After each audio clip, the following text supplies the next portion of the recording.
Taong 1975. 12 taong gulang pa lamang ako noon nang makarating kami ni tatay at nanay sa Baryo Maasin. Ang Baryo Maasin ay matatagpuan sa isang liblib na lugar ng San Carlos. Nakagisnan ko na ang usap-usapan ng mga tao na kinakatakutan ng lahat ang Baryo Maasin. Ayon kina nanay at tatay ay pinamumugaran ng mga aswang ang nasabing baryo. Bilang isang magaling na kusinero, ay ilang beses na raw na may nagalok sa tatay ko para magluto tuwing sasapit ang piyesta sa nasabing baryo. Ngunit ni minsan ay hindi napapayag si tatay. Kahit na inaalok siya ng malaking halaga ay pumayag lamang ito para magluto, subalit palaging tumatanggi si tatay. Naniniwala kasi siya na maraming aswang ang naninirahan sa Baryo Maasin. Isang araw ay nagbago ang isip ni tatay. Nang isang umagi may dumating na pari sa aming bahay. "Magandang umaga sa inyong lahat. Ako ang kura paroko ng bayang ito. Ako si Padre Dindo. Nabalitaan ko na isa ka daw pong mahusay na kusinero. Iimbitahan sana kita para maging tagaluto sa pamilya ng kapitan ng Baryo Maasin ngayong darating na piyesta sa kanilang baryo." Uwi ka ng pari. Hindi agad nakapagsalita si tatay ng mga sandaling yon. Si Padre Dindo pala ang nagmimisa sa piyesta ng Baryo Maasin. At ayon pa nga sa kanya ay nagpatulong na ang kapitan para makumbinse si tatay na magluto sa piyesta. "Alam ko po kung bakit ka nagdadalawang isip. Sa katunayan ay usap-usapan lang naman ng mga taong matatabilang dila ang tungkol sa mga aswang sa Baryo Maasin." Dagdag pa ni Padre Dindo. Sa kauna-unahang pagkakataon ay pumayag si tatay na magluto sa piyesta ng Baryo Maasin. Dahil naririnig ko ang pag-uusap nila, kaya nagkaroon ako ng ideya na sumama kay tatay. Kitang-kita ko naman ang takot sa mga mata ni nanay nang makaalis na si Padre Dindo. Batid ko na tutol siya sa pagbayag ni tatay na maging kusinero sa Baryo Maasin. Kinumpronta niya agad si tatay at tama ang hula ko na ayaw niya sa naging desisyon nito. "Huwag ka nang masyadong maglala pa. Kaya ko naman ang sarili ko't nakahanda ako palagi sa mga katulad nila." Uwi ka ni tatay. Sinamantala ko ang pagkakataon na yon, kaya nagboluntaryo ako na sumama kay tatay. "Sasama ako tatay, para naman may katuwang ka sa pagtatadtad ng mga karne doon." Sabat ko naman. Napatitig ng matagal sa akin si tatay. Nagkatinginan sila ni nanay hanggang sa nanlaki ang mga mata ko nang tumango si tatay. Lalo namang natakot si nanay, sabay ilang ulit na pag-iling. Ayon kay nanay, masyadong delikado ang sumama sa ganoong lugar, lalo na sa katulad kong masyado pambata. Ngunit kinulit ko si nanay at kinumbinsi na kailangan ni tatay na makakasama. Hanggang sa wakas ngayon napapayag ko si nanay. Magkahalong kaba at takot ang aking naramdaman ng mga sandaling yon. Nananabik na akong makarating sa kinatatakutang baryo na yon at gusto ko na talagang makita ang mga taong naninirahan doon na sinasabi ng karamihan ng mga aswang. Kinabukasan ngayon naging bisita namin ng pinsan kong si Ate Joan. Kasama niya ang nobyo niyang si Kuya Raul. Malayo ang baryo ni na Ate Joan sa amin.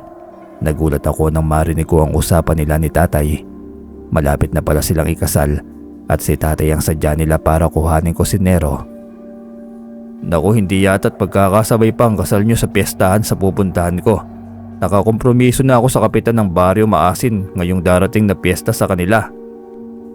Nagkatinginan sina Ate Joan at Kuya Raul. Tila ba gulat na gulat sila at hindi makapaniwala sa mga sinabi ni tatay. "Taga Baryo Maasin po ako at sa darating na piyesta nga po ang aming kasal nitong si Joan. Malapit lang po ang bahay namin sa bahay ng kapitan sa amin na si Kapitan Puroy. Kaya pwede po kayong makapagluto rin sa amin." Tugon naman ni Kuya Raul. Iba yung kabang naramdaman ko ng mga sandaling yon. Pumasok sa isipan ko na baka aswang din si Kuya Raul at ang pamilya niya. Kampante lamang na nakatingin si Ate Joan kay tatay. Hindi ko alam kung batid ba niya ang tungkol sa usap-usapan sa baryo ng mapapangasawa niya. Hindi na nga nakatanggi pa si tatay. Palibhasay si Ate Joan ang pinakamalapit sa kanyang pamangkin, kaya pumayag na nga itong si tatay. Inimbitahan na rin nila si nanay na sumama sa baryo Maasin. Ayon naman kay Ate Joan ay hindi sasama si Tia Ason, ang kanyang ina, sa araw ng kanyang kasal. Nakaramdam ako ng awa sa kanya. Hindi pa rin pala siya napapatawad ni Tia Ason sa trahedyang nangyari sa pamilya nila ilang taon nang nakararaan. Nang dahil kasi kay Ate Joan ay nalunod ang ate niyang si Ate Rose, iniligtas siya nito sa muntikang pagkakalunod sa dagat, ngunit si Ate Rose naman ang nalunod. Magmula noon ay si Ate Joan na ang palaging sinisisi ni Tia Ason. Napapaiyak na lamang si Ate Joan dahil 4 na kamag-anak lang namin ang sasama sa araw ng kasal niya. Hanggang sa narinig ko na pumayag na si nanay na dumalo sa kanyang kasal. Masayang masaya si Ate Joan ng mga sandaling yon. Niyakap niya ng maigpit si nanay at nagpasalamat. Sa kabila ng panganib na kakaharapin namin, ay masaya na rin ako para kay Ate Joan. Nang sumunod na mga araw ay nakita kong abala na si tatay. Naghahasa siya ng kutsilyo na siyang ginagamit niya sa tuwing may kompromiso siya. Ganon talaga si tatay. Gusto niya na nakahanda na ang lahat ng kakailanganin niya bago pa sumapit ang araw ng paglulutuan niya. Isang umaga'y kagigising ko lamang nang may maulinigan ako nag-uusap sa aming bakuran. Nagmamadali akong tumayo para tignan kung sino ang bisita. Napakunot ang noo ko nang makita kong kausap ni tatay si Lolo Egay, ang bantog na albularyo sa aming baryo. Dahan-dahan naman akong lumapit sa pintuan. Dinig ko na may kung anong itinuturo kay tatay si Lolo Egay. Narinig ko rin na pinag-uusapan nila ang baryo Maasin. Nang makaalis si Lolo Egay at nagmamadali naman pumunta sa likod ng bahay si tatay. Nakita ko siyang nanguha ng maraming kalamansi, kaya napaisip ako kung para saan ang mga yon. Sumapit ang antidisperas ng piyesta sa baryo Maasin. Ganon din ang kasal ni na Ate Joan at ni Kuya Raul. Umaga pa lamang ay naihanda na ni nanay ang lahat ng aming dadalhin.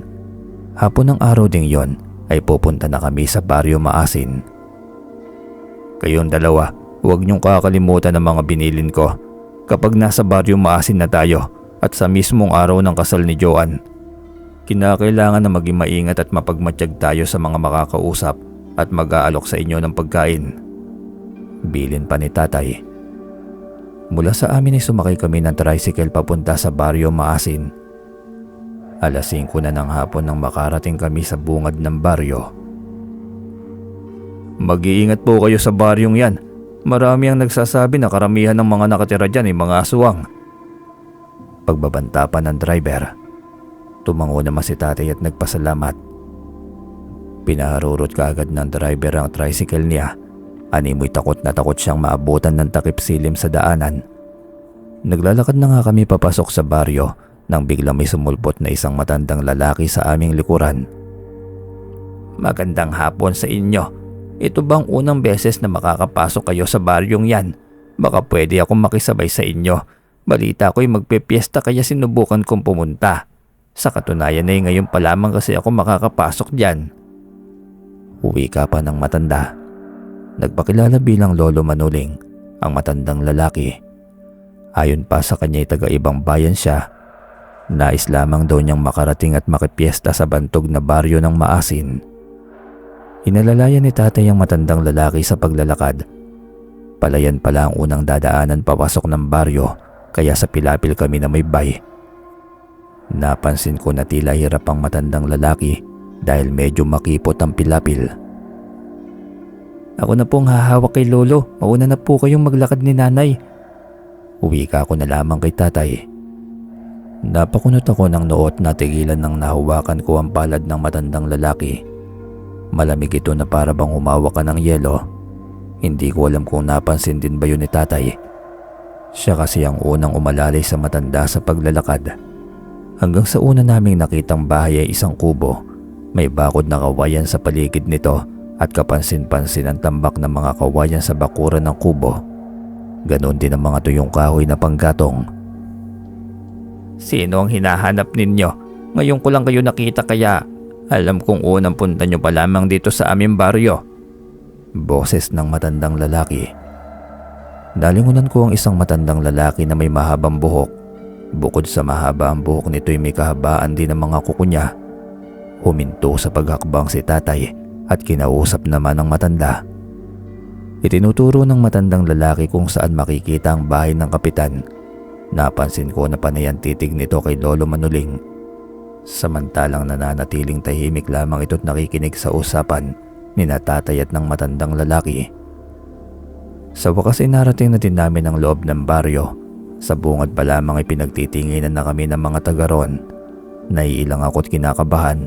Matatalim kasi ang mga tingin sa amin ng ibang taong nakakakita sa amin o nakakasalubong namin.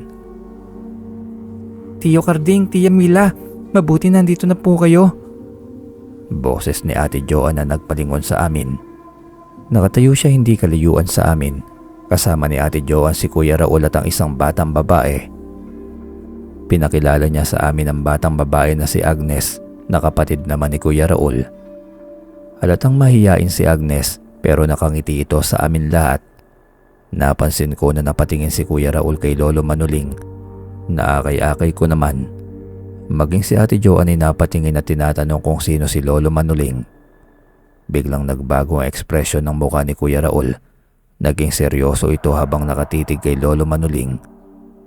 Napansin naman ni tatay ang nangyayari kaya nagpaalam na kina Ate Joan.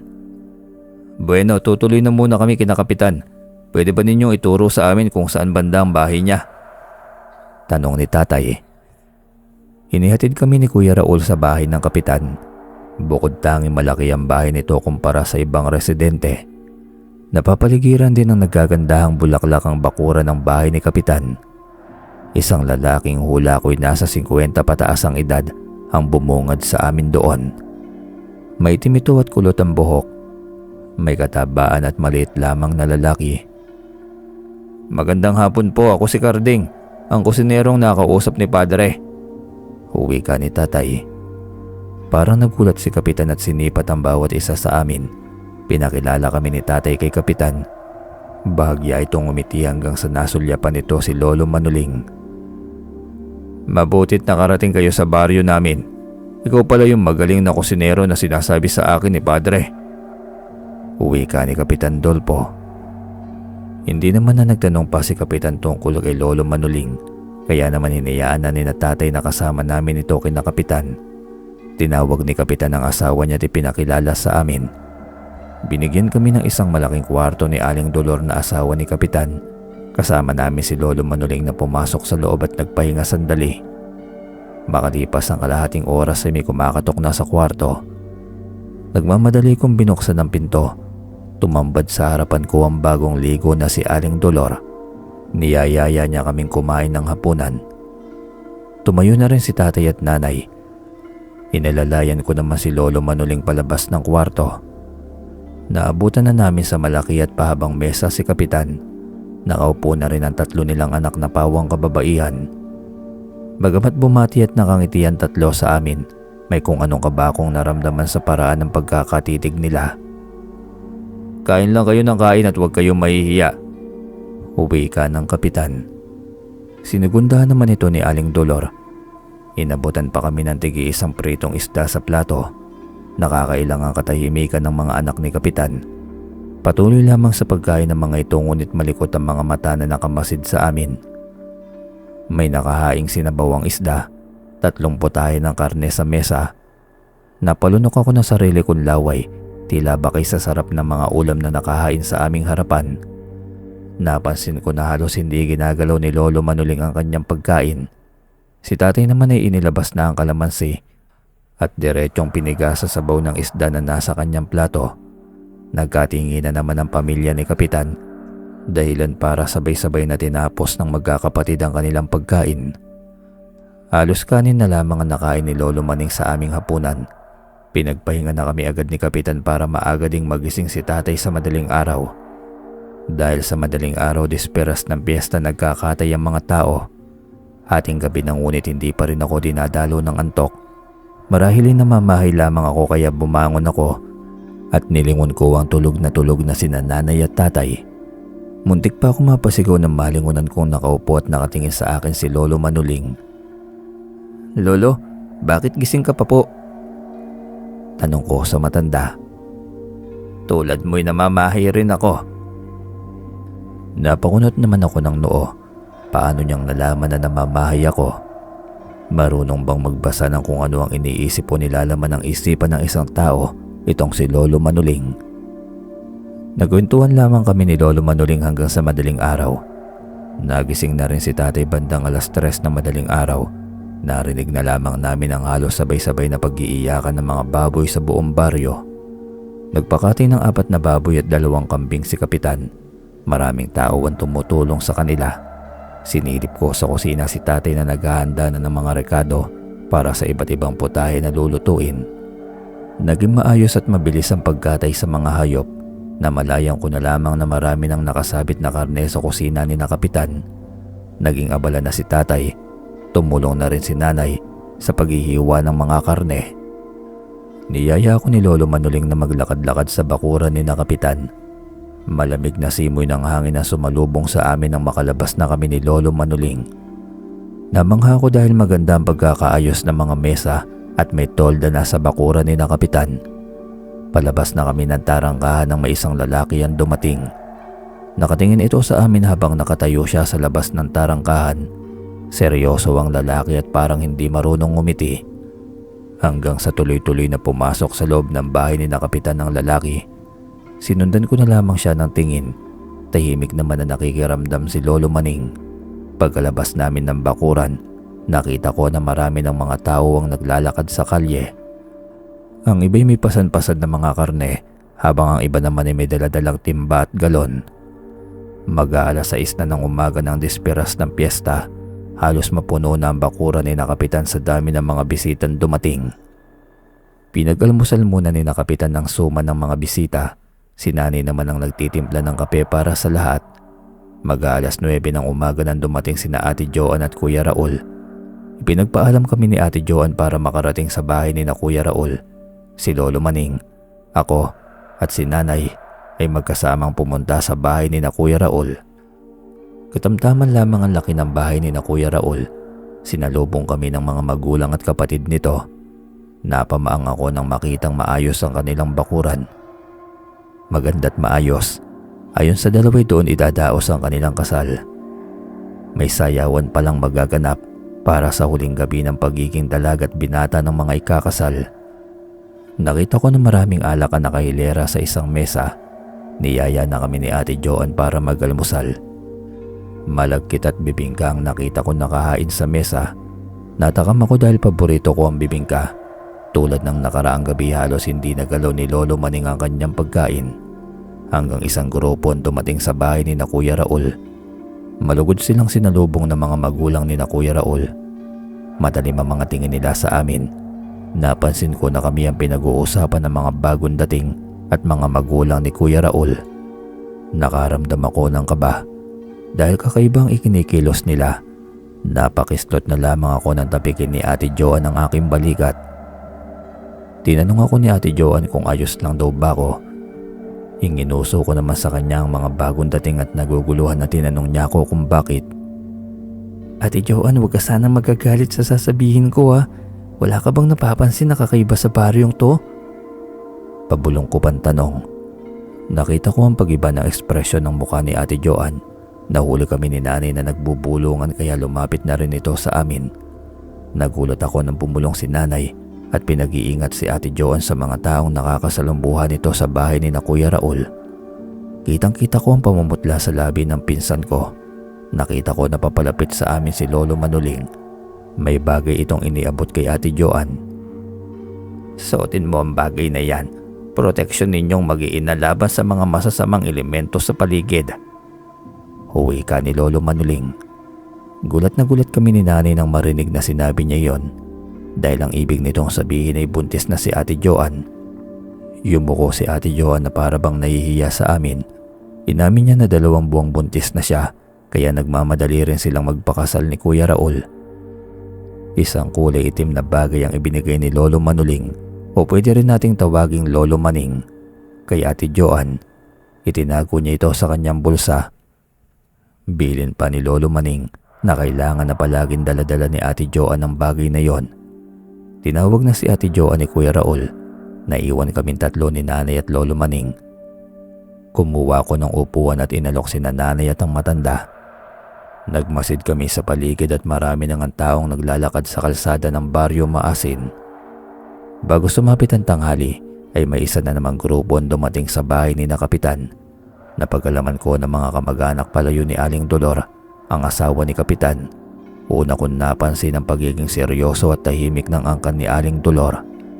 Nakakailang din ang paraan ng pagtitig nila sa akin. Mula sa kusina ay nakita kong lumabas si Lolo Maning. May daladala itong isang baso ng tubig.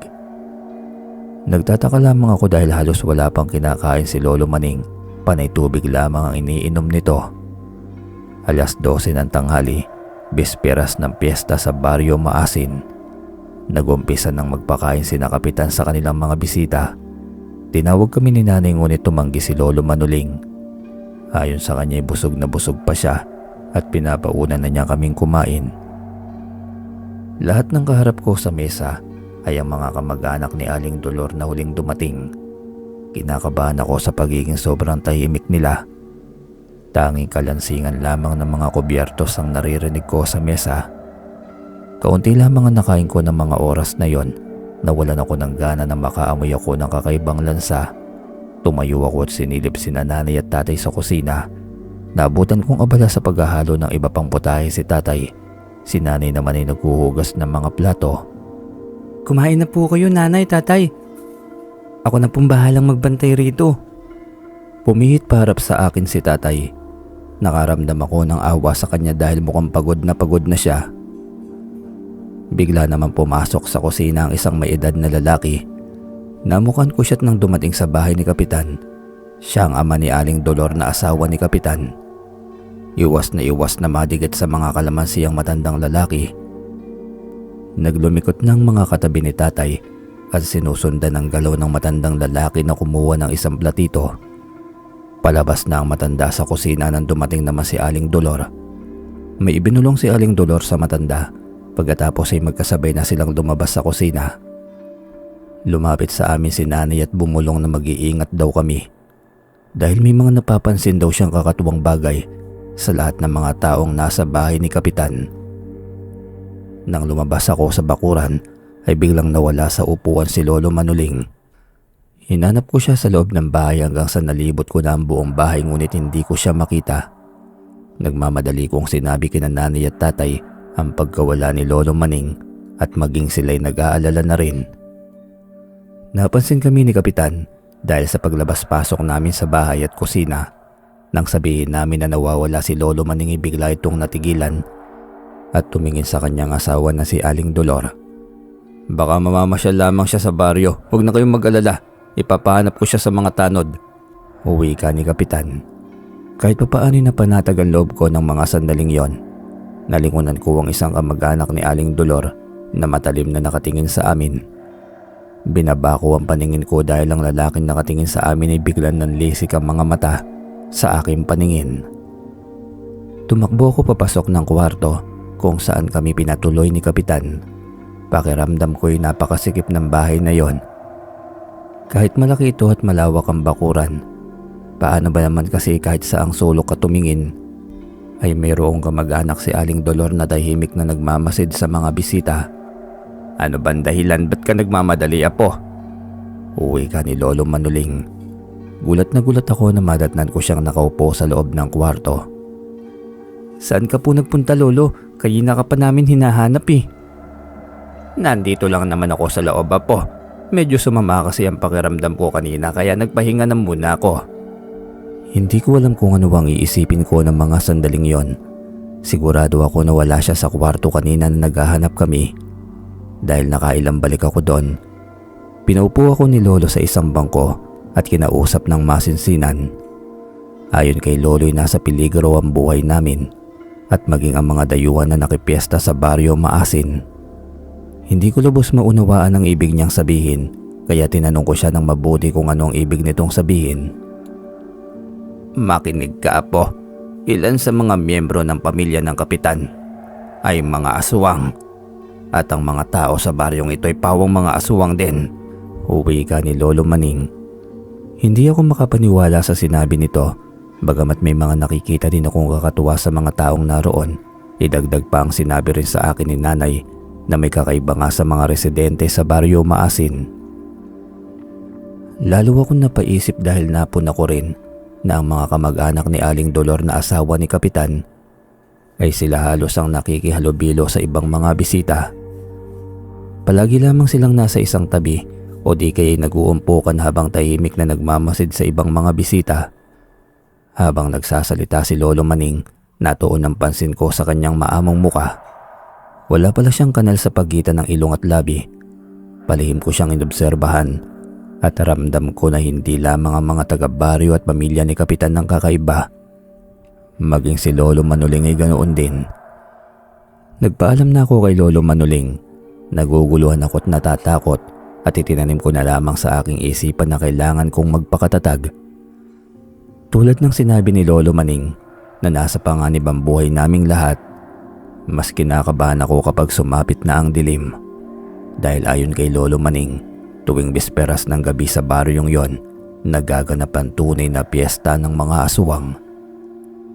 Hanggang sa nakita ko nga na nagmamadaling lumabas ng bahay ang isang pamangkin ni Aling Dolor. Tingin ko'y mayroon siyang hinahanap sa mga kamag-anak nila, kaya pasimple din akong lumabas ng pinto at nagkunwaring hinahanap ko pa rin si Lolo Maning. Mula sa labas ng pintuan ay nakita ko ang pamangkin ni Aling Dolor na kausap si Kapitan. Ilang sandali pa'y magkakasunod na silang naglakad papunta sa loob ng bahay, kaya pasimple akong gumilid dahil nakaharang ako sa daanan. Napansin ko ang bahagyang pagdilim ng aura ng mukha ni Kapitan. Animoy galit ito kaya naman nagmamadali akong sumunod sa kanila. Sa kusina sila pumunta kaya naisip ko kaagad sina nanay at tatay. Naabutan ko sa kusina na kinakausap ni Kapitan si tatay. Nasa tabi ni Kapitan ang pamangkin ni Aling Dolor. Si nanay naman ay naguhugas pa rin ng plato. Napasulyap sa akin si nanay at tumango na makahulugan. Dinig ko na humingi ng pasensya si tatay kay Kapitan. Napakunot naman ako ng aking noo nang makita ko na tinatanggal ni tatay sa mesang pinaglalagyan niya ng mga lutong putahe ang mga kalamansi sa plato. Mula sa kinatatayuan ko'y nakita ko ang nakabukas na takip ng malaking kaserola. Kaluluto pa lamang halos ng dinuguan. Napalunok ako at natakam nang umalis na si Kapitan at pamangkin ng kanyang asawa. Nagmamadali akong lumapit kay tatay. Lumapit din si nanay na para bang may pag-aalala sa mukha nito. Napagsabihan pala ni Kapitan si tatay, pinapatapon nito ang lahat ng kalamansing daladala niya. Binulungan ko si nanay at tatay na nasa kwarto lamang pala si Lolo Manuling. Nanlaki ang mga mata ni nanay dahil wala naman ang matanda kanina sa paghahanap namin sa kanya. Nagkatinginan kaming tatlo. Pagkatapos ay may sinabit sa akin si tatay. Isang kakaibang klase ng palawit na ilagay ko daw sa aking bulsa. Pinapupuntahan niya sa akin si Ate Joan. Pinasabi ni tatay na pagkatapos niyang maluto ang lahat ng putahe, doon kina Kapitan ay pupunta na kami sa bahay ni Kuya Raul para doon naman siya magluto. Muntik ko nang mabunggo si Aling Dolor nang lumabas ako ng kusina. Hindi ko mawari pero kinabahan ako dahil nakita kong seryoso siyang nakatingin sa akin. Humihingal ako nang marating ang bahay ni na Kuya Raul. Mas dumami ang mga tao sa bahay ni na Kuya Raul. Maging sa kalsada ng baryo na tanaw mula sa bahay ay mas marami ang kapal ng dami ng tao. Pumasok ako sa loob ng pintuan. Hinanap ng mga mata ko si Ate Joan. Ngunit napakunot ng noo ko nang makita kong duguan ang kamay ng ama ni Kuya Raul. Kalalabas lamang nito mula sa kusina ng bahay. Kinabahan ako ng gusto at gusto kong makita si Ate Joan. Nagkakagulo ang mga kamag-anak ni Kuya Raul nang makapasok ako sa kusina. Lalo pa akong kinabahan at natakot nang makita ko nakaupo sa isang bangko si Ate Joan at wala itong malay. Sa tabi niya'y nakaalalay si Kuya Raul. At lalo pa akong nawindang nang makita kong may patay na itim na aso sa kanyang paanan. Inatake daw ng aso si Ate Joan. Mabutit nakita agad ng ama ni Kuya Raul ang nangyari. Napas lang nito ang aso. Kinilabutan ako nang matitigan ko na patay nga ito. Animoy kakaibang mukha nito kahit patay na. Nilapitan ko si Ate Joan at sinipat ang mga kamay at paa. Nakakaramdam ako ng awa para sa aking pinsan. Kahit wala itong malitaw ay baka sa mukha niya ang takot. Marahil ay nag-aalala ito ng gusto sa sanggol na nasa sinapupunan niya. Samantala, Sinabi ko naman kay Kuya Raul ang pinapasabi ni tatay. Tiyak na mag-aalala ng gusto si nanay at tatay sa oras na malaman nila ang nangyari. Pabalik na ako sa bahay ni Kapitan nang harangin ako ng ama ni Kuya Raul. Totoy, naroon pa ba sa bahay ni Kapitan ang kasama niyong matandang lalaki? Opo, nandun pa si Lolo Manuling sa bahay ni Kapitan. Bakit po, may problema po ba sa kanya? Wala naman. Nabanggit lang sa akin ni Kapitan kanina na nawawala nga raw ang matanda. Mag-iingat kayo sa matanda na yon. Huwi ka ng ama ni Kuya Raul. Hindi ko maunawaan ang ibig iparating nito sa akin. Napansin ko rin na hindi mapakali ang mga kamag-anak nila, bagamat hindi sila nagsasalita pero mahalata sa kanilang mga kilos na para ba silang aligaga. Hindi na muna ako bumalik pa sa bahay ni Kapitan. Hinintay ko na magkamali muna si Ate Joan bago bumalik sa bahay ni Kapitan. Hindi ko maintindihan ang aking sarili, pero ayoko mawala sa paningin ko ang aking pinsan. Wala akong tiwala sa mga kamag-anak ni Kuya Raul. Sa wakas ngay nakita ko na unti-unti nang nagkakamali si Ate Joan. Nilapitan ko agad siya at kinamusta ang pakiramdam niya. Ngumiti naman siya sa akin at biglang lumuha. Para namang nataranta si Kuya Raul nang makitang umiiyak si ate. Huwag ka nang umiyak ate, bukas na ang kasal mo. Mabuti na lang at hindi ka nakagat ng aso. Mamaya nandito na si nanay at tatay. Kumalma naman si Ate Joan. Niyaya niya ako sa labas ng bakuran ng bahay ni Kuya Raul. Naupo kaming dalawa sa mahabang upuan at pinagmamasdan ng mga taong naglalakad sa kalsada. Inamin sa akin ni Ate Joan na natatakot siya. Pabulong lamang siyang nagsalita dahil nakamasid ang mga kamag-anak ni Kuya Raul. Ayon sa kanya may hinala na raw siya sa tunay na pagkatao ng pamilya ni Kuya Raul. Bigla ako nakaramdam ng kilabot sa buo kong katawan. Bulong pa ni Ate Joan na walang ginawa mga kamag-anak ni Kuya Raul nang muntik na siyang sakmalin ng aso. May hinala din siya na hindi pangkaraniwang aso ang pinaslang ng kanyang magiging biyanan. Mula sa kanyang bulsa inilabas ni Ate Joan ang bagay na ibinigay sa kanya ni Lolo Manuling. Nagpasalamat siya sa bagay na yon. Batid niya na yun ang dahilan kung bakit naiwasan niyang masakmal ng aso. Sa patuloy na pagkukwento ni Ate Joan sa akin, napag-alaman niya na dayo lamang pala sa baryo ng maasin ng pamilya ni Kuya Raul. Halos 2 taon pa lamang silang naninirahan sa baryo. Taliwas sa sinasabi sa kanya ni Kuya Raul na matagal na silang naninirahan doon. Nakaramdam naman ako ng pagkabag sa aking pinsan kung totoo man ang hinala namin na aswang nga ang pamilya ni Kuya Raul. Ibig sabihin na ang sanggol na pinagbubuntis ni Ate Joan ay may posibilidad na aswang din. Nahinto lang kami sa pag-uusap nang dumating na sina nanay at tatay. Hindi nila kasama si Lolo Manuling. Dahil bigla na naman daw itong nawala sa bahay ni Kapitan. Nagpaalam ako saglit kina nanay at tatay. Tumakbo ako pabalik sa bahay ni Kapitan para hanapin si Lolo Manuling. Ayoko maiwan sa bahay na yon si Lolo dahil alam ko na delikado din ang kanyang buhay. Ngunit nalibot ko na ang loob at labas ng bahay ni Kapitan. Ni anino ni Lolo Manuling ay hindi ko nakita. Yung kasama niyong matanda bang hinahanap mo? Tanong ni Kapitan. Nakatayo siya sa likuran ko at madilim ang aura ng muka. Opo Kapitan, si Lolo Manuling nga po yung hinahanap ko. Lumapit na ng tuluyan sa akin si Kapitan. Tinanong niya kung paano namin nakilala si Lolo Manuling. Dahil sa takot ay sinabi ko ang totoo na sa daan lang namin nakilala ang matanda. Lalo pang dumilim ang aura ng mukha ni Kapitan. Nahulog ito sa malalim na pag-iisip. Kapag nakita mo siya o kapag nagpakita ulit siya sa iyo, ipaalam mo agad sa akin na. Uwi ka ni Kapitan. Alam ko na pinagdududahan na rin niya ang pagkatao ni Lolo Maning. Di ko naman siya masisisi dahil kahit ako mismo ay naihubagaan sa kanya. Pagkatapos nun ay nagpaalam na nga ako kay Kapitan para bumalik sa bahay ni Kuya Raul. Nag-alala naman si nanay at tatay nang bumalik akong mag-isa. Nakita ko rin si Ate Joan na humihigop ng mainit na sabaw. Kinawayan niya ako kaya mabilis akong lumapit sa kanya. Niyaya ako ni Ate Joan na samahan ko siya sa kanilang kwarto. Sinarado niya ang pintuan at wala pa si Kuya Raul. Bumaba raw ito sa bayan at may biniling mahalagang sangkap na lulutuin. Napunta ang kwentuhan namin sa kung paano ba niya nakilala si Kuya Raul. Batay sa kwento ni Ate Joan, Nakabungguan niya sa bayan si Kuya Raul nang minsan siyang inutosang bumili ng gamot ng kanyang ina. Saglit silang nagkausap at nagpakilala sa kanya si Kuya Raul. Magmula noon ay palagi na silang nagkikita sa bayan. Sa paglipas ng mga araw na palagi silang magkasama ay nahulog na rin ang loob niya kay Kuya Raul. Hindi na niya pinahirapan pa ito nang manligaw na ito'y agad niyang sinagot. Ilang buwan pa lamang mula nang sagutin ni Ate Joanne si Kuya Raul nang bigla siya nitong inalok ng kasal.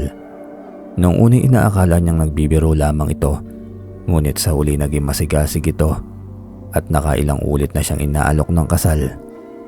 Dahil sa hindi magandang sitwasyon ni Ate Joanne sa kanyang pamilya, lalo na sa kanyang inay, pumayag siya na magpakasal kay Kuya Raul. Noong unang beses na dinala siya sa bahay ni na Kuya Raul para ipakilala sa pamilya nito'y maayos naman daw ang lahat. Mababait at magigiliw kay Ate Joanne ang mga magulang nito. Sabi pa nga raw na magiging biyanan niyang babae ay napakaswerte ni Ate Joanne na siyang napiling pakasalan ni Kuya Raul. Ngunit sa ikalawang pagkakataon na isinama siyang muli ni Kuya Raul sa bahay nito ay may isang pangyayari na nagbigay ng kaba kay Ate Joanne.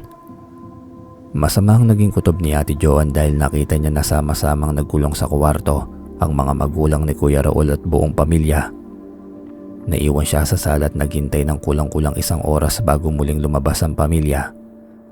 Sa kauna-unahang pagkakataon ay natulog si Ate Joanne sa bahay ni na Kuya Raul. Sa loob ng maghapon at magdamag ay marami na siyang napuna na kakaiba. Tahimik lamang na nag-obserba si Ate Joanne, maging ang pagkawala sa higaan ni Kuya Raul pagsapit ng hating gabi ay naging palaisipan din sa kanya. Kinabukasan habang nag-aalmusal sila ay nagpaalam na sa mga magulang nila ang isang kapatid na lalaki ni Kuya Raul na si Fredo. Dadalo umano ito sa kaarawan ng kaklase nito sa bayan. Ayon kay Fredo na siguradong gagabihin na siya ng uwi. Nagpaalam na rin si Ate Joanne kay Kuya Raul na kailangan na niyang umuwi.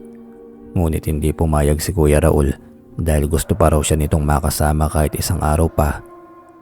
Kinagabihan nga ng araw ding yon, 7:00 ng gabi nang magpaalam si Kuya Raul kay Ate Joanne na may pupuntahan lamang. Bagamat natatakot dahil may iiwang mag-isa sa kwarto ay wala na ring nagawa pa si Ate Joanne. Makalipas ang 2 oras magmula nang umalis si Kuya Raul ay hindi pa rin ito bumabalik. Napakistot si Ate Joanne sa kanyang kinauupuan nang makarinig ng katok sa pintuan. Bumungad sa kanyang nakangiting nani ni Kuya Raul. May iniabot itong 1 mangkok na puno ng sinabawang karne. Bagong luto lamang ito dahil umuusok pa. Hindi maintindihan ni Ate Joanne ang kanyang sarili. Natatakam siya sa karne ngunit parang may pumipigil sa kanyang tikman ito. Inilagay lamang niya sa isang bangko ang mangkok at sinilip sa bintana ng kwarto ang labas ng bahay. Napakadilim na sa labas ng bahay pero nagtataka si Ate Joanne kung bakit hindi pa rin bumabalik si Kuya Raul.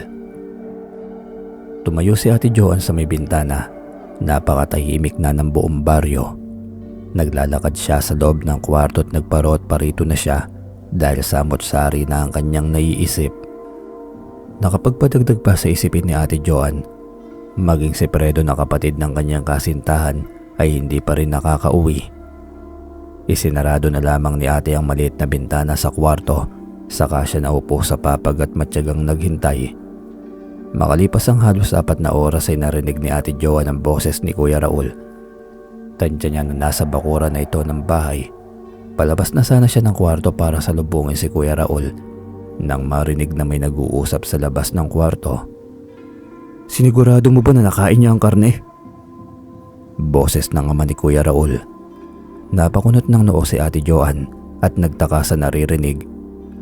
Alam niya na ang mga magulang ni Kuya Raul ang nasa labas ng pintuan ng kwarto.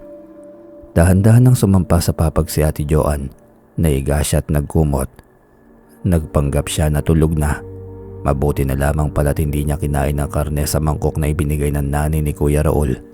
Itinapon niya yun sa labas ng bintana nang makita na may asong nakatayo sa labas ng bintana.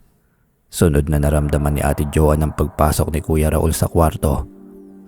Biglang huminto sa paglalakad si Kuya Raul sa tapat ng papag. Pakiramdam ni Ate Joanne ay lalabas na anumang oras sa dibdib niya.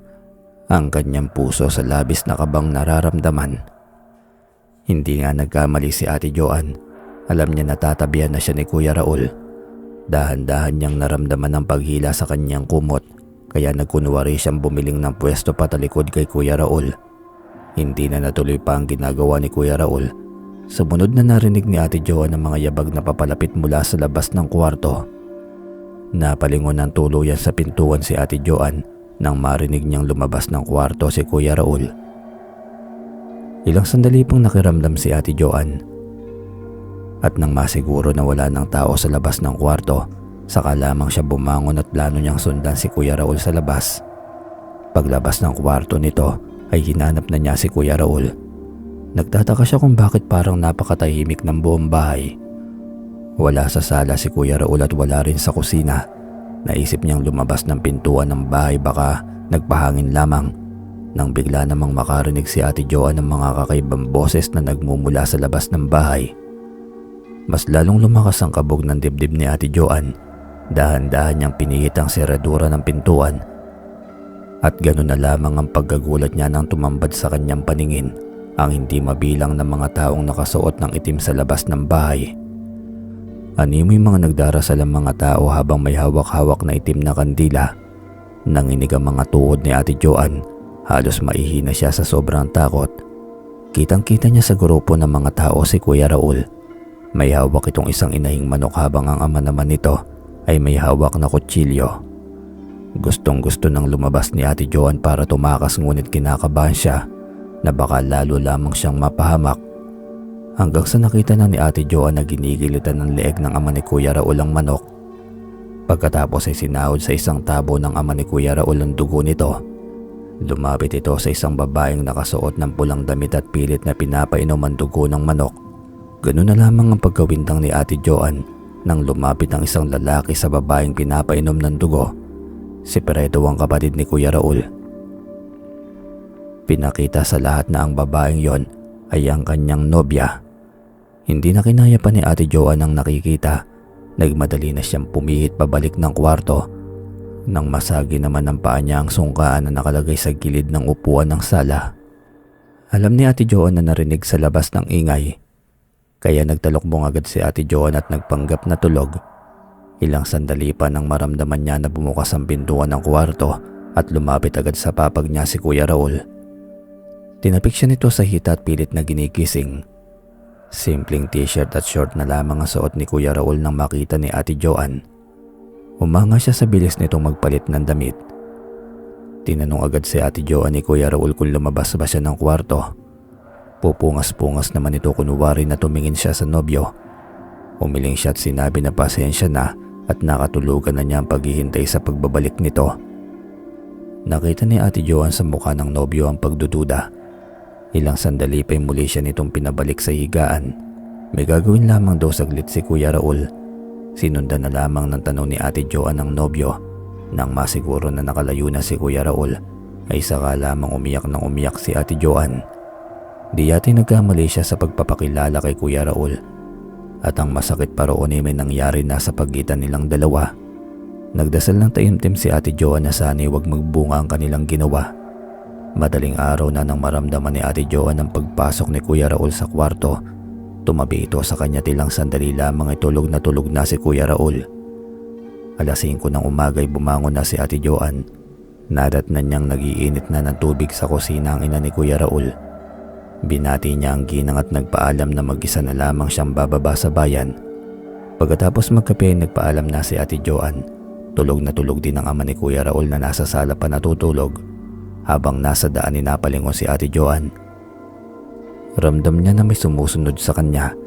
Nakahinga lamang siya ng maluwag nang makarating na sa ilog. Muling napaiyak si Ate Joan at nagpasalamat na ligtas siyang nakaalis sa bahay ni na Kuya Raul. Naalala niyang babaeng uminom ng dugo ng manok.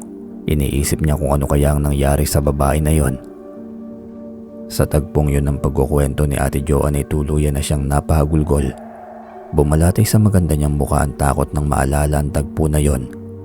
Nilapitan ko si Ate Joan at niyakap ito ng mahigpit. Ate, may pagkakataon ka pa para iurong ang kasal niyo ni Kuya Raul. Lalo pang humagulgol si Ate Joan. Itinuturo niya sa akin ang kanyang tiyan. Hindi ko naman siya masisi kung ayaw niyang iurong ang kasal dahil may magiging anak na sila ni Kuya Raul. Abala pa rin ang mga tao sa labas nang lumabas ako ng kwarto ni Ate Joan. Nagulat ako nang makita ko nakatayo mula sa pintuan ng kusina ang nanay ni Kuya Raul habang nakatingin sa akin ng seryoso. Naisip ko na baka narinig nito ang naging pag-uusap namin. Paalis na ako para lumabas nang harangin niya ako. Pinagbantaan ako ng nanay ni Kuya Raul na wag kong tatangkain na ilayo sa kanila si Ate Joan. Hindi ko magawa magsalita ng mga sandaling yon. Matinding takot ang lumukob sa buo kong katawan. Tulungan mo ang pinsan mo sapagkat ngayong gabi ay dadanak ang dugo sa baryong ito. Nalingunan ko si Lolo Maning na nakatayo sa may tarangkahan. Gulong-gulo na ako sa mga nangyayari hanggang sa nakita kong papalapit sa kinatatayuan ko si Kuya Raul. Sino bang kinakausap mo? Tanong niya. Nagulat ako sa tanong na yun ni Kuya Raul. Hindi ba niya nakikita si Lolo Manuling, ang kausap ko? At nang lumingon nga ako sa may tarangkahan ay bigla na lamang na naman itong nawala. Wala po, Kuya Raul.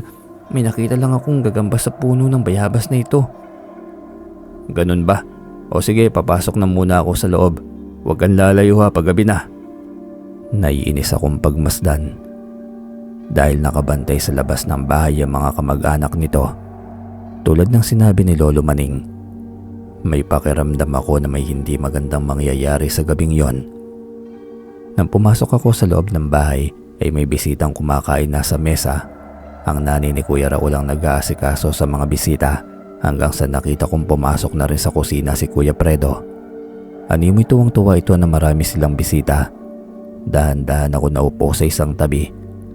Naaawa ako sa babaeng bisita at kailangan kong mag-isip. Paano ko matutulungan ang pinsan ko at ang lahat? Walang kamali-mali ang ibang bisita sa labas na nagbabadyang panganib sa kanilang buhay. Mula sa loob ng bakuran ay lumabas ako ng tarangkahan.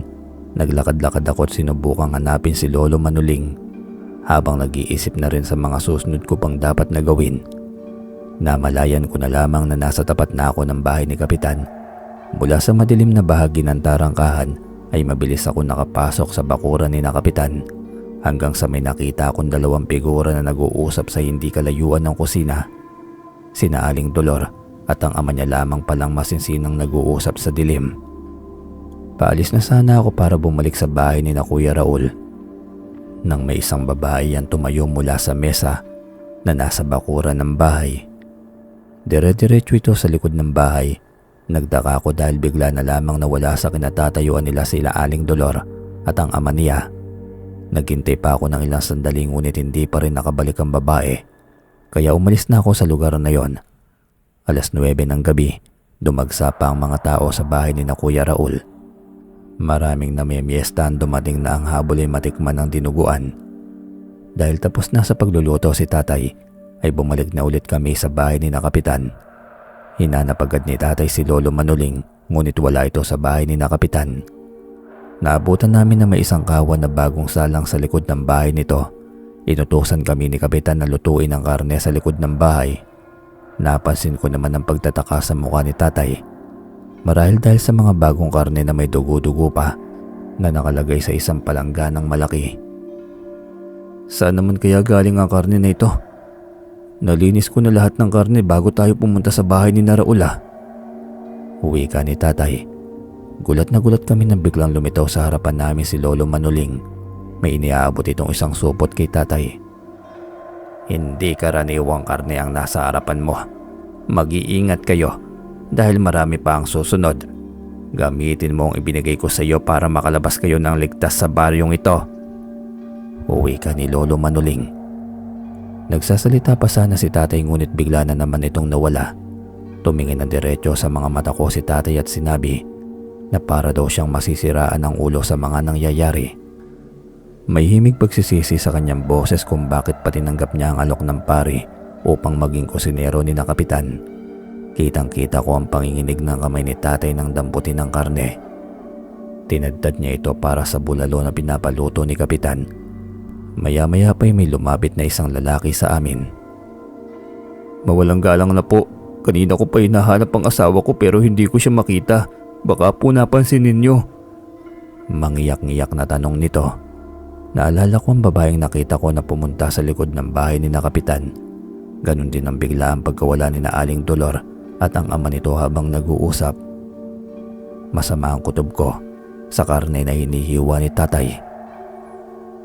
Yung asawa mo po ba yung nakasuot ng bulaklaking duster? Mahaba't kulot yung buhok? Namilog ang mga mata ng lalaki na marinig ang tanong ko. Oo, tama. Siya nga si Carol yung asawa ko. Saan mo siya nakita? Itinuro ko ang likod bahay kung saan ko nakitang pumunta ang babae.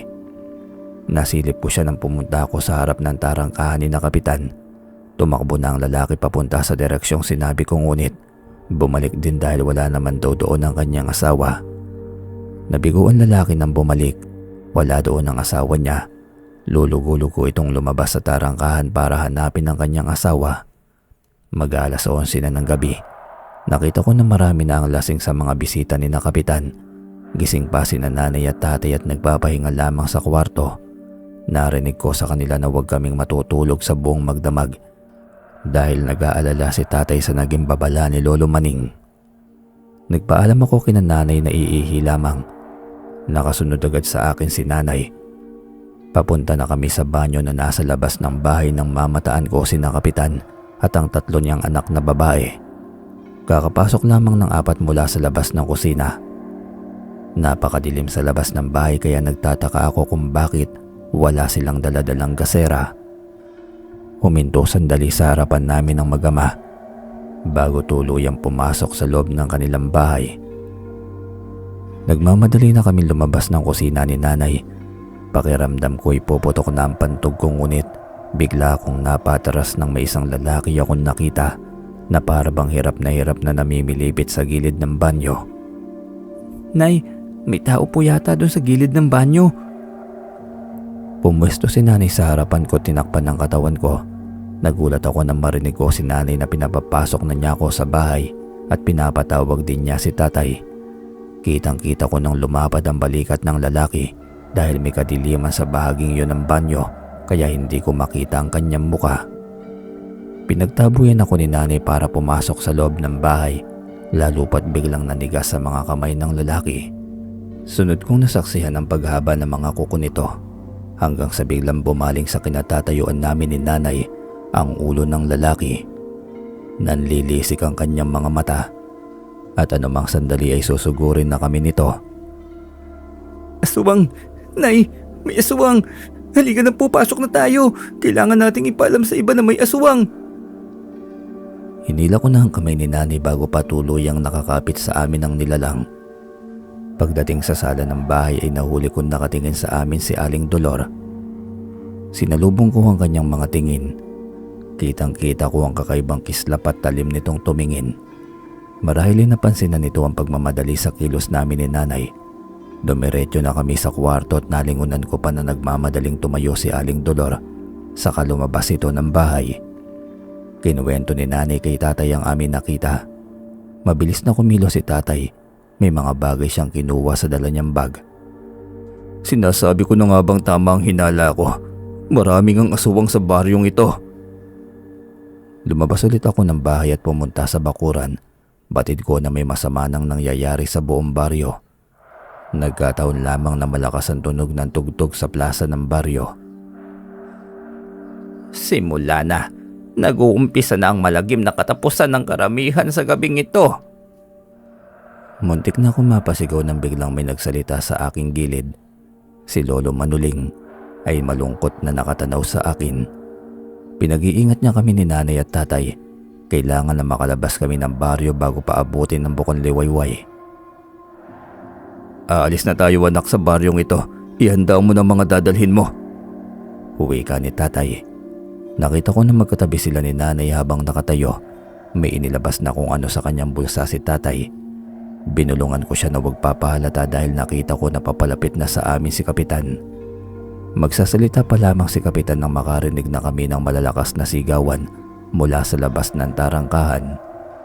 Naalarma si Kapitan at mabilis na pumasok sa loob ng bahay. Nagtago kami ni nanay at tatay sa gilid ng bahay ni Kapitan nang biglang may humablot sa buhok ni nanay. Isang babae na nanlilisik ang mga mata ang nakita namin. Kitang-kita ko ang mahaba nitong kuko at matutulis na ngipin na nakalabas na may balak na sakmalin si nanay. Nakipambuno si tatay sa aswang hanggang sa makawala si nanay sa kamay nito. Inundayan ni tatay ng magkakasunod na suntok sa sikmura ang nilalang. Tumakbo na kami papunta sa bakod na kawayan, ngunit may dalawang aswang ang humarang sa aming unahan. Nabukaan ko ang isang lalaki. Siya ang pamangkin ni Aling Dolor. Sindak na sindak si nanay dahil tumutulo na ang malapot na laway ng dalawang nilalang. Langhap din namin ng pagkakalansa nitong mga amoy. Hanggang dalawang aswang pang lumabas mula sa kusina. Naisip ko na katapusan na namin ni nanay at tatay.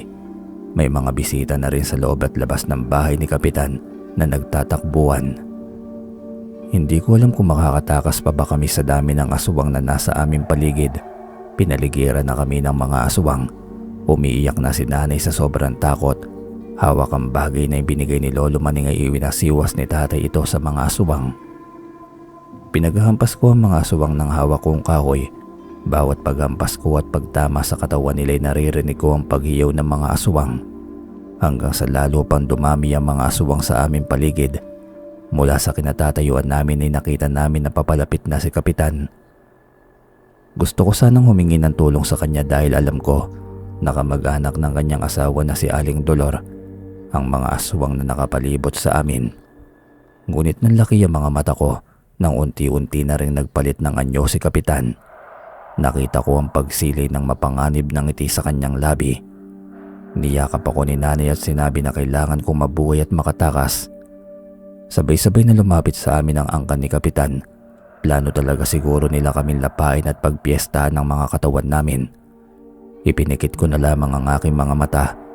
Kung mamamatay lang din naman sina nanay at tatay, mas mabuti pa na sama-sama na lamang kami. Ngunit bago pa nila kami malapay, may malakas na puwersa ang nagpatalsik sa lahat ng nilalang na naroon. Malalakas na sigawan ng mga aswang ang aking narinig. Hinanap ko kung sino ang tumutulong sa akin at bigla nang lumito sa harapan namin si Lolo Manuling. Nakalutang sa lupa si Lolo Maning habang may tungkod na hawak-hawak at nakatutok sa itaas. Mabilis niyang ibinagsak sa lupa ang dulo ng tungkod na nagpaikik sa mga aswang na nakahandusay. Nagtakbuhan palayo ang mga nilalang na nakabawi na ng lakas. Nakita ko ang ibang aswang na galit at umiiyak sa nakikitang pagkagapi ng kanilang angkan. Wala nang nagawa pa ang pamilya ni Kapitan. Nagtakbuhan sila palabas sa bakuran at sa kalsada ng bibiktima ng mga taong namimiesta. Nilapitan ko si Lolo Maning at nagpasalamat sa napakalaking tulong na ginawa niya sa amin. Kumpirmado, hindi nga ordinaryong tao si Lolo Maning. Sinabi niya na rin sa amin na nasa mabuting kalagayan na si Ate Joan. Huwag kayong mag-alala. Nakakulong na ang angkan ni Raul. At maging si Raul ay kasama sa parusa. Nasa kanila na si Joan kaya ligtas na silang mag-ina. Huwi ka ni Lolo Manuling. Gulat na gulat kaming tatlo nang sabihin nito na isa siyang engkanto. Sinadya raw niya talagang pumunta sa piyesta ng maasin sa pag-asa na makikita niya ang isang prinsipe na malapit sa kanya. Ang sinasabing prinsipe ay naglaya sa kaharian nila at nabalitaan na napadpad sa baryo Maasin. Nabigo naman si Lolo Manuling na hindi makita ang kanyang apo. May pakiramdam siya na nakatunog ito na darating siya kaya mabilis itong nakapagtago. 3 buwan na ang nakararaan magmula nang makarating kami sa baryo Maasin. Sa likod ng bahay namin nagtayo ng bahay sina Ate Joan at Kuya Raul. Pinalaya kasi ni Lolo Manuling si Kuya Raul mula sa kulungan na siyang gumawa para sa lahat ng aswang na nahuli noong bisperas ng piyesta ng baryo Maasin. Matuling lumipas sa mga buwan, madaling araw noong nagulantang kami sa lakas ng pagsigaw ni Kuya Raul. Kumakatok ito ng malakas sa pintuan namin kaya halos sabay-sabay kaming tumayo sa higaan ni nanay at tatay. Tulungan niyo po kami, tiyo. Si Joan manganganak na po siya. Tarantang wika pa ni Kuya Raul. Nagtakbuhan kami ni nanay at tatay papunta sa bahay nila. Papasok pa lamang kami sa pintuan ng bahay nila na makarinig kami ng uha ng isang sanggol. Umiyak si Kuya Raul na maabutan namin si Ate Joan na nakapanganak na pala. Isang sanggol na babae ang isinilang nito. Napakaganda at kulay bughaw ang mga mata na dilat na dilat. Nako, kita na ninyo, manang-mana sa lolo niya ang mga mata ng anak niyo ha. Uwi ka ni tatay. Napangiti ng matamis si Kuya Raul at dahan-dahang kinarga ang sanggol. Nagkatingin na naman kami na makita ang kulay pulang marka sa braso nito hanggang sa bigla na lamang umiyak ng malakas ang sanggol. Animoy titig na titig ito sa kanyang uluhan. Nanlaki ang mga mata namin nang biglang lumitaw sa harapan namin si Lolo Manuling. Biglang huminto sa pag-iyak ang sanggol at nang titigan na ito ni Lolo Manuling sa mga mata ay bigla na lamang itong humagikgik na kala mo bang kinikiliti. May pulang marka ka sa braso. Patunay na isa kang dugong bughaw na engkanto. At dahil ikaw ang bagong prinsesa ng ating kaharian, tanggapin mo ang unang regalo mula sa kaharian ng mga engkanto. Uwi ka ni Lolo Manuling. Isang maliit na korona na napapalumutian ng ginto ang biglang lumutang sa ulunan ng sanggol.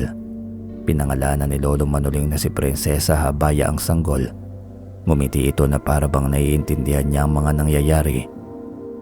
Maraming salamat po Lolo sa kabutihan ninyo sa amin, lalo na sa pagkilala mo bilang prinsesa ng ating kaharian sa anak ko, kahit kalahati siyang tao. Uwi ka ni Raul.